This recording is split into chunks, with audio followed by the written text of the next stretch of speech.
Afaka n'Andriamanitra androany. Fen'olona afaka.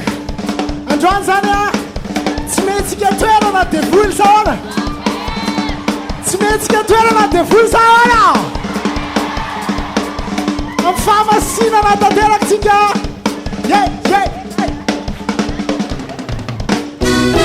Afaka. Afaka ni gadrako. Lasa olombaovao. Karazany amin'ny, karazany amin'ny mihitsiny aho. Voavonjy. Nariany fahotako. Azoko ny lanitra. Asaramanitra. Lasa hiverin-dalana. Tsy hiverin-dalana mihitsiny aho.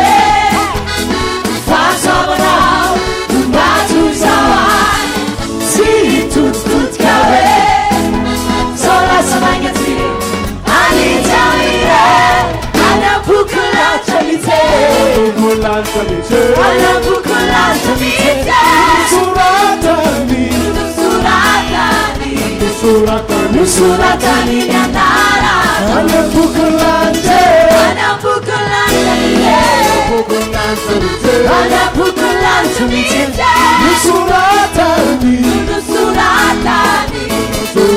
Nosoratany ny anarako. Let's get going. Yo! Misy fifarina manokana ny ao an-tranon'Andriamanitra. Afaka. Afaka ny gadrako. Lasa olombaovao. Karazany amin'ny, karazany amin'ny mihitsiny aho. Pandresya. Jesosy kely amin'ny tonga ty. Karazany Kristy. Masoivohon'i Kristy. Nasany amin'ny. Tsy hiverin-dalana mihitsiny aho. Fahasoavanao. Nahatoy izao. Tsy hitoditodika. Izao Lasa vainga-tsira. Hanitsy amin'ny. Bokin'ny lanitra mihitsy.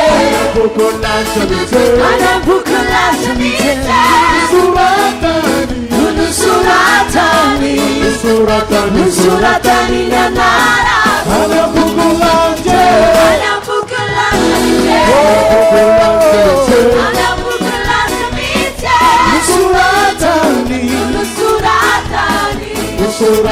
Nosoratany ny anarako.